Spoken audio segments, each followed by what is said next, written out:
But that's really not the fault of the 401k, it's the investment in the 401k. A 401k is just simply a tool for you to put money in there to save on current year's taxes and to build up tax deferred income throughout your life. And if you can start it in your mid or late 20s, early 30s, you have 20 to 30 years or more to accumulate those retirement savings in a tax deferred manner. That's really valuable. And at your age, you ought to maximize the Roth IRA. In fact, I would do that before the 401k. If you have limited amount to save, I would maximize on that Roth IRA. And if your 401k has allows you to put a portion into Roth 401k, I would maximize that too. For people over 40, I would say, well, let's sit down and look at how long you can invest that money. But at your age, you're talking about money that you can invest for 30, 40 years. And you really don't have a whole lot of opportunities to generate tax-free investments. But Roth IRA allows you to do that because in the future, all income in these Roth IRAs are tax-free. And you do not have to withdraw a portion of them by a certain age. You can just keep that for as long as you want. And then when you have children in the future, you can leave these to them. It's tax-free, no penalty, no tax. And you ought to maximize that. You can only put $5,500 a year. You ought to maximize that. That is almost a no-brainer. And then if you can save more than $5,500, then I will start using that 401k like crazy. Put as much as you can in there. But what if I need to use that for down payment to buy a home in the future? You can borrow it. You don't want to withdraw from 401k because that's very, very painful tax-wise. You have to pay a 10% penalty. And 401k does not have exceptions when you buy your homes. IRA has, but 401k does not. The only exception to avoid the 10% penalty when you withdraw is total disability. So 401k does lock in your money, except most 401k allow you to borrow from it. And you don't trigger any tax, you don't trigger any penalty. So there is some flexibility in using your 401k to buy your first home. How many of you already own your home? How many? Oh, quite a few, quite a few. Good, good. You must be doing something right, or you have the right parents to give you a hand. Nowadays it's difficult without parents' help. Without parents' help. For those of you whose hands raised, did you get some help from your parents? No? Good for you. You do. Nothing wrong with that. Nothing wrong. Parents are happy to do that. They have the ability. They're happy to do that. Some of them may have to tap into the equity of their home to help you do that. But it's worth it. I said earlier that the most tax advantage investment in America is real estate. And that starts with the home you own. Now, if you plan to remain in this area for at least 5 years, you ought to start working on your home. I know prices have gone up quite a bit. If you did that during the downturn, then you're very, very astute. Because you could buy good properties at almost half price. But those days are gone. Some of you pick up property during that time, right? You're smiling right now. You're happy. I don't think that opportunity would come for a long time. Although a bubble seems to be building up, although it's not going to be like 2006, 2007. So a few years ago, I did get on my radio program to encourage people to look at investing in rental homes, and that was a good opportunity. But regardless, I think it's worth it to work on buying your first home. And if you need some help from relatives, ask for it. If you don't ask, you don't get. So ask them to help you to build up your home, the real estate portfolio. Now, for those of you who already have your hands up, you have your home, and In the future, you may want to think about rental property. How many of us here owns rental properties? One, two. Okay. Tremendous tax benefits, but a lot of headaches if you're going to manage it yourself.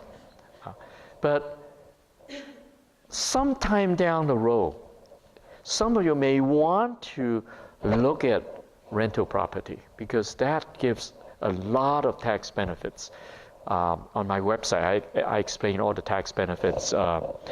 It's unique, it's unusual. I think the U.S. encourage people not only to own your home, but to own rental properties. As you know, in your home, when you sell it in the future, almost nobody pays any capital gain tax because you have $250,000, which you can use every 2 years during your lifetime. No limit, no cap. And once you're married, together you have $500,000 in capital gain you can use every 2 years. And for those who raise your hand when you have rental properties, not only do you get to depreciate the cost of the rental property, you can deduct a lot of expenses, so that you create a passive loss which you can use to offset your ordinary income. There's nothing else that allows you to do that. And then later on you can 1031 exchange it to defer your capital gain.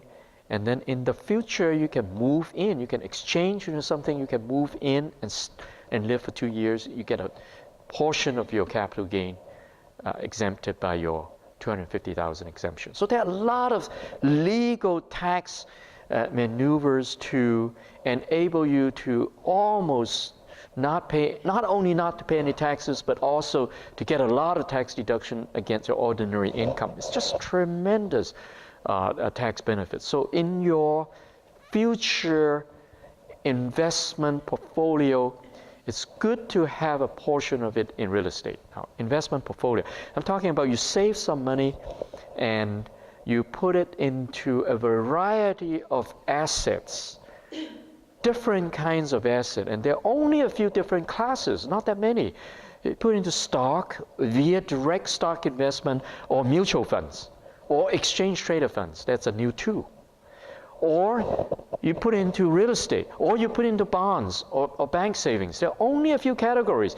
And then you could put some into precious metals like gold or silver, but don't put too much because there's a lot of risks with those. So you slowly, as you increase your savings, you accumulate your savings, you started putting them into different asset classes so you have a diversified portfolio.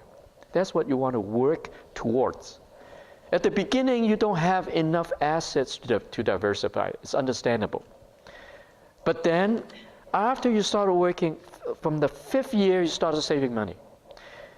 After you started working for 10 years, you ought to be able to save enough money to have your own home, and also start building an investment portfolio with different things in there, a diversified investment portfolio. You don't want to put everything into one. But I think maybe most of you are not at that stage yet, but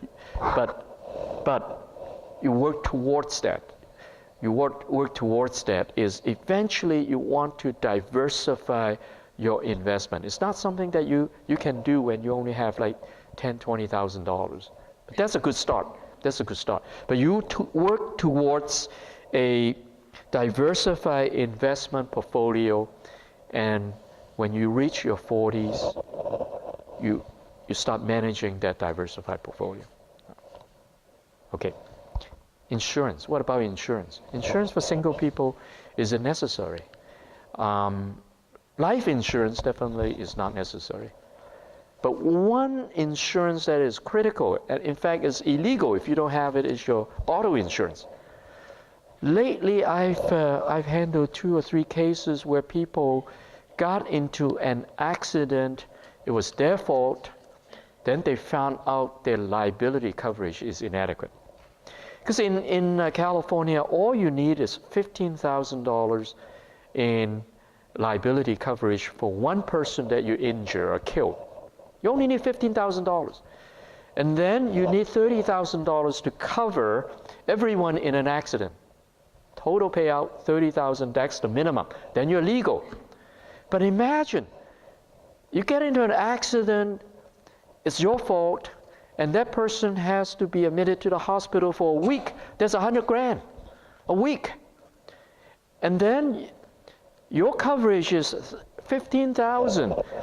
You get a letter from the insurance company telling you that, hey, the claim is likely to exceed your liability coverage. You should consult your own attorney. Wow, that's scary. I had people call me frantically, what am I going to do? Well, if you don't have enough liability coverage, it's too late. People ask me, can I increase my liability coverage? I said, sure, you can, but it's not going to go back to protect what has already happened. It protects the future. Then you're talking about having to pay out of your own pocket, being sued, and you say, hey, I just started working. I don't have any asset. I don't even own a home yet. So I have nothing that they can put a lien on. But they can garnish your wage. You don't want your employer to get a letter from the court saying that he owes people money, so every month you have to take out 25%. You don't want your employers to do that. Do you recommend getting a liability policy outside of like your regular insurance? That way you recommend? You're talking about umbrella liability insurance. Yeah. It depends on your net worth. Depends on your net worth. But definitely $15,000, $30,000 is not enough. Definitely. Even if you don't own any assets, but you have a career ahead of you, you don't want a judgment to be entered against your income and future assets, and that lasts for 10 years but renewable. And whatever lien they put on your property, there's a 10% simple interest on it every year, so you end up owing a lot of money. So my recommendation is, first of all, you looked at your liability coverage. Most people don't know what their liability coverage is. That is the scary part. They don't know. So first you have to go home and look at your liability coverage, and if it's $15,000, $30,000, it's definitely not enough. And that is your highest risk. I'm sure you're not going to kill anybody, murder anybody, or put poison into anybody's food so you get sued. You won't do that. But one little accident that you cause could cost $200,000-$300,000 medical bills. Not to mention if you kill somebody, which could happen. You could just have a bad moment. You're thinking about something else. Or hopefully you're not on the phone. You're not texting. That's not legal now. You injure somebody, you found you don't have enough liability insurance. I've seen several cases recently. So my suggestion is you go back, look at what you have, and I think you need at least $250,000 and $500,000, the two figures separated by a slash.